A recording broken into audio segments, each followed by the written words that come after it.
রাধে সবাইকে, তোমরা সবাই কেমন আছো? আশা করছি ভালো আছো। আর মোহনাজ ব্লগে তোমাদের অনেক অনেক স্বাগত। আর আমিও খুব ভালো আছি। চলো আজকে তোমাদের সাথে শেয়ার করি নন্দোৎসবের দিন আমরা কোথায় গেলাম। জানো তো, এর আগের দিন যেদিন জন্মাষ্টমী ছিল সেই দিন আমরা ভেবেছিলাম গীতাবাটিকা যাব। এখানে একটা খুব ফেমাস মন্দির গীতাবাটিকা। তো সেই দিন যাব বলেও গেট পর্যন্ত পৌঁছেছিলাম, বাট এখানে এতটাই ভিড় ছিল না, আমরা আর ভেতরে যাওয়ার সাহস করিনি। ওই জন্য সেই দিন ওটাকে স্কিপ করে হঠাৎ করে আমরা বাড়ি চলে এসেছিলাম। কিন্তু সেই দিন যেহেতু দেখা হয়নি, ওই জন্য তার পরের দিন আমরা কিন্তু গীতাবাটিকায় এসেছিলাম। গীতাবাটিকায় আসার পথেই এই মন্দিরটা পড়েছিল, মানে যেখানেও সাজানো হয়েছিল। এই দেখো, এই ক্লিপটা কিন্তু গীতাবাটিকায় অনেক বড় মন্দির। ভেতরে সবাই বসে এখানে গান টান হচ্ছিল কৃষ্ণ ভগবানের। তো সেই সবগুলো এখানে বসে বসে সবাই কীর্তন করছিল, তো সেইগুলোই ক্লিপগুলো নিচ্ছিলাম। মন্দিরটা খুব সুন্দর। এখানে শুধু কৃষ্ণ ভগবানের নয়, আরও সব মূর্তিও এখানে স্থাপিত রয়েছে। এখানে আমরা এসেছিলাম মেনলি আমার যে ছোটো দেওর ছুটকু, ওর একটা ফ্রেন্ড আমার সামনেই ও চলছিল। ওর বাবা হচ্ছে গীতাবাটিকা ডক্টর। তো এখানে ওর বাবা যেহেতু ডক্টর, তো এইখানেই ওদের একটা ফ্ল্যাট আছে। তো ওদের ওখান থেকে বাড়ির ভেতর থেকেই আসা যায়, ওই জন্য আমাদের ফ্রন্ট গেট থেকে আসতে হয়নি বলে আমরা অনেকটাই বেঁচে গেছিলাম। দেখো, গীতাবাটিকার ভেতরে যেহেতু ওরা এখানকার মেম্বার, ওই জন্য এই সবগুলো যাওয়াটা আমাদের কাছে অনেকটা ইজি হয়েছে। নইলে কিন্তু এখানে যাওয়াটা খুব কঠিন হয়ে যেত। এখানে দেখো চারিদিকে গোল করে ঘুরিয়ে এই মন্দিরগুলো রয়েছে। এখানে কীর্তন চলছিল, তো ওই জন্য আমি ওই সাউন্ডগুলো আর দিইনি। আবার কখন যদি কপিরাইট হয়ে যায়, যদিও হওয়ার কথা নয়, তাও আমি ভয়তে দিইনি, আমি সাউন্ড ওভারই দিয়ে দিচ্ছি। এই দেখো, মন্দিরটা কিন্তু এরকম। এটা বাইরে থেকে, মন্দিরটা সিঁড়ি দিয়ে ওপরে উঠতে হয়। মন্দিরের সামনে এরকম একটা জায়গা ছিল যেখানে কিন্তু রাধা জন্মাষ্টমী যবে থেকে হয়েছে এখানে পালন, কত সালটা আমার ঠিক মনে নেই, হিন্দিতে লেখা তো, ওই জন্য আমি অতটা পড়ে উঠতে পারছিলাম না। এখানে কিন্তু তবে থেকে কীর্তন কিন্তু বন্ধ হয়নি। এখানে লিটারেলি একটা শিফটিং আওয়ার্সে এখানে কীর্তন করতে আসে, 1 সেকেন্ডের জন্য কিন্তু এখানকার কীর্তন বন্ধ হয়নি। তার পিছনেই দেখো বৃন্দাবনের সব কিছু করা। আগে নাকি এখানে সাজানো গোছানো হতো, এখানে একটা পার্টে জিনিসপত্র রেখে ভগবান কৃষ্ণের, এটা যেমন গোবর্ধনের, এখানে সব কিছু সাজানো গোছানো ছিল। তো এগুলোই গোল গোল করে ঘুরে ঘুরে দেখছিলাম। এই জায়গাটা আমি বুঝতে পারিনি, কিন্তু এখানে একটা মন্দির আছে, হতে পারে এটা হয়তো দ্বারিকার এরকম তৈরি করা হয়েছে। আমার মন্দিরটুকু দেখে যেটুখানি মনে হচ্ছিল। এই জায়গাটা কিন্তু খুব সুন্দর। এখানে দেখো, এটাকে কাঁচ দিয়ে ঘিরে ঢাকা রাখা রয়েছে। এখানে সব বৃন্দাবনের অন্য জায়গাগুলোকে সব কিছু করে এখানে বানানো রয়েছে। এখানে খুব সুন্দরভাবে সাজানো হতো। তো যাই হোক, এই জায়গাটায় এসে বেশ ভালো লাগছিলো। এখানে খুব বেশি লোক নয়, যদিও ওই গীতাবাটিকার সামনেই, এটা কিন্তু একটা জায়গার মধ্যেই, পাশে একটা এরকম মন্দির মতন করে সেইখানে। এবার আমরা এসেছিলাম এইখানে যে সমাধিস্থ যিনি রয়েছেন, তিনি হচ্ছেন এই মন্দিরে স্থাপন করেছেন। ইনি এখন এনার সব ফ্যামিলি মেম্বাররা এখানেই থাকেন। তো এখানে দেখো, কৃষ্ণের ফুল দিয়ে এখানে যারা মেম্বার রয়েছে তারাই কিন্তু এই ডেকোরেশনগুলো করে থাকেন। এখানে ফুল দিয়ে কৃষ্ণ ভগবানের একটা মূর্তিও করেছে। এখানে সবাই ছুঁয়ে সব প্রণাম করছিল। এখানে আমরা দেখছিলাম ওনারই এটা সমাধি। তো যেহেতু ওই মেয়েটা ছিল আমাদের সাথে, ওই জন্য আমাদের অতটা বুঝতে অসুবিধা হয়নি। ও লিটারেলি গাইডের মতো কিন্তু আমাদের সব বুঝিয়েছে। এইবার দেখো, তোমাদের সাথে শেয়ার করি সব থেকে স্পেশাল কিছু। এই যে এটা হচ্ছে গিয়ে কিন্তু গোবর্ধনের মাটি নিয়ে এই জায়গাটা করা। এখানে সব একটা পাথর রাখা একটা জায়গা থেকে এনে আর সেখানে সেগুলো সম্পর্কে ডিটেলস লেখা রয়েছে।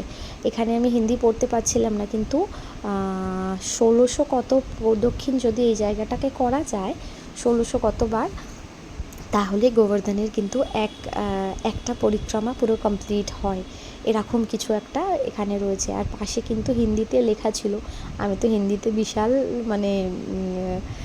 অনেক আমার জ্ঞান, ওই জন্য আমি বুঝতে পারিনি। যদি এটা ইংলিশে থাকতো তাহলে হয়তো আমি বুঝতে পেরে যেতাম, কিন্তু হিন্দিতে থাকার জন্য আমি বুঝতে পারিনি। কিন্তু জানো তো, সত্যি এখানে যে মাটিটা অন্যগুলো তো ফলস করা, আর এখানটা না মাটি দেওয়া, বিশ্বাস করবে না হয়তো, কারণ যে এখানে চলেছে সেই বুঝতে পারে। এখানে মাটিটা এত সফট, পা রেখেই যেন খুব পছন্দ হচ্ছিলো। এই যে এখানে এই যে পাথরগুলোতে ফুল ফুল দিয়ে ঢাকা না, এটা গোবর্ধন থেকে কোনো জায়গার যেই বিশেষ বিশেষ জায়গাগুলো রয়েছে সেইখান থেকে পাথর এনে স্থাপন করে তার উপরে এখানে, এটা কিন্তু এই সময়ই করা হয়, অন্য টাইমে এখান থেকে এগুলো সরিয়ে দেওয়া হয়। আর গাছপালাগুলো যদিও অল্প অল্প থাকে, দেখো এখানে কিন্তু কালিয়া দমনের কালিয়া দমন বলছি, ভুল কথা বলছি, কৃষ্ণ ভগবানকে যখন যমুনা দিয়ে নিয়ে যাওয়া হচ্ছিলো ওই রকম ওখানে একটা বানানো। দেখো এখানেও একটা পাথর রয়েছে। এইবার আসি এই রুমে এসে লিটারেলি আমরা ভয় পেয়ে গেছিলাম। ইনি কিন্তু যিনি এই মন্দিরটা স্থাপন করেছেন ওনার ওয়াইফ। এখানটা এসে আমি প্রথমে তো বুঝতে পারিনি এখানে ওনারা থাকতেন যখন, মানে সেই সময় যেমন রাখা ছিল এখনও সেই জায়গাটাকে ঠিক সেইভাবেই মেনটেন করা, কিচ্ছু সরানো হয়নি, কিচ্ছু অন্যভাবে তৈরি করা হয়নি। এখানে সব যেমন ওনারা থাকতেন তেমনভাবেই কিন্তু জায়গাটাকে তৈরি করে। এখানে দেখো দোলনা রয়েছে, এখানে একটা চৌকি পাতানো রয়েছে, এগুলো কিন্তু সব উনি যখন থাকতেন সেই সময় থেকে আর এইভাবেই এগুলোকে মেনটেন করে। হয়তো বছরে কয়েকবার মেনটেন করেন বটে, কিন্তু যেমন ছিল তেমনভাবেই এখানে সবাই এসে ঘুরে দেখতে পারে। এখানে বয়স্করা আসার জন্য, উপরে আসার জন্য এখানে লিফটের ব্যবস্থাও যদিও করিয়েছেন। এরই এই উপরের ঘরের যে নিচেটা তো যেহেতু দোতলা, এর নিচেতেই এনার ছেলেরা থাকে। তো যাই হোক, এখান থেকে সামনের ভিউটা দেখো খুব সুন্দর লাগছিলো। আমরা দাঁড়িয়ে ভাবছিলাম কয়েকটা ক্লিপ নিই, ফটো তুলি, বাট এখানে আলোটা না খুব একটা বেশি ছিল না, ওই জন্য আমরা ছবি তুলতে পারিনি। তো যাই হোক, বাইরের দিকে যেই ক্লিপগুলো নিয়েছিলাম আমি সেগুলো দিয়ে তোমাদেরকে দেখাচ্ছি। এটা কিন্তু পুরোটাই গীতা বাটিকার। এখানে দেখো কত মূর্তি, উনি অনেক হসপিটালও বানিয়েছেন। তো সেই সব ইয়েগুলো রয়েছে। এটা ওনার মেন ঘর ছিল, মানে যেখানে বসে উনি সব কিছু কাজকর্ম করতেন সেগুলো। এখানে যেমনটা তখন ছিল তেমনটাই এখনও রাখা রয়েছে। এখানে শুধুমাত্র এই যে ইনি সে ব্যক্তি, এখানে শুধুমাত্র এই জিনিসপত্রগুলোকে একটু পরিষ্কার করতে বা একটু ধুলো টুলো করলে সেগুলোকে একটু সাফ সাফাইয়ের জন্য এখানে আনা হয়। এই যে ইনি এই মন্দিরটা স্থাপন করেছেন, এনার নামে 2-3টে হসপিটালও রয়েছে। তো ওইটা দেখতে দেখতে ওরা সবাই আমাকে রেখে চলে এসেছিলো, তো আমার যেন একটুখানি ভয়ও লাগছিলো। ওই জন্য আমি বলছিলাম আমাকে সবাই রেখে কেন চলে গেল, ওই জন্য আমি একটু তাড়াতাড়ি করেই এসেছি। আমি তখন একটুখানি আমি ভয়ই পেয়েছিলাম, সত্যি কথা বলতে আমার ভয়ই লাগছিলো, কারণ তখন মনে হচ্ছিলো যেন কেউ বুঝি যদি পেছন থেকে আসে, যদি এরকম হওয়ার কথা নয়, কিন্তু তাও আমার একটুখানি কেমন লাগছিলো যেন। কিন্তু জানো তো ওখানে যা খুব সুন্দর একটা স্মেল আসছিল, আমি তোমাদেরকে কি করে বোঝাবো, যে সেই পরিস্থিতির মধ্যে থাকে সেই বুঝতে পারে। একটা খুব সুন্দর স্মেল আসছিল, এটা একটা আতরের মতন, খুব সুন্দর। তো ওটা সবসময় হয়তো মেনটেন করবার জন্য রাখা থাকে। এরকম তার সামনেই এর আগে যে ক্লিপটা আমি দেখালাম ওইটা কিন্তু এই মণ্ডপটা, এখানে সবাই ওই ভগবানের গানে ওরকমভাবে উচ্ছৃঙ্খলভাবে নাচানাচি সব করছিল। তো যাই হোক, ওখান থেকে ঘুরে আসার সময় এবার আমরা চলে এসেছিলাম তোমার বিরিয়ানি বেতে এসেছিলাম, কারণ আমাদের ওখান থেকে আস্তে আস্তে অনেকটা লেট হয়ে গেছিলো। আমাদের খাওয়া দাওয়ারও তো কিছু করতে হবে, নাহলে বাড়িতে এসে তখন আর কি খাবো। এবার যাই হোক, আমরা এখান থেকে বিরিয়ানি খেয়েছিলাম। প্রথমে ভাবছিলাম যে বিরিয়ানিটা কেমন হবে কি না হবে, কিন্তু স্বাদটা কিন্তু খুব ভালো ছিল। এই জায়গাটা কিন্তু বেশ সুন্দরভাবে সাজানো। দেখো এই যে আলপনা করা, আমাকে বরং এরা বলছিল তুমিও তো এই আলপনাগুলো করতে পারো। আমি বলছিলাম হ্যাঁ, এরকম একটা বিজনেস করলে ভালোই হয়। তো যাই হোক, ওয়েট করতে করতে আমাদের খাবার চলে এসছে, খাবার অলমোস্ট খতম। ভিডিওটা ভালো লাগলে লাইক, শেয়ার, কমেন্ট, সাবস্ক্রাইব করবে।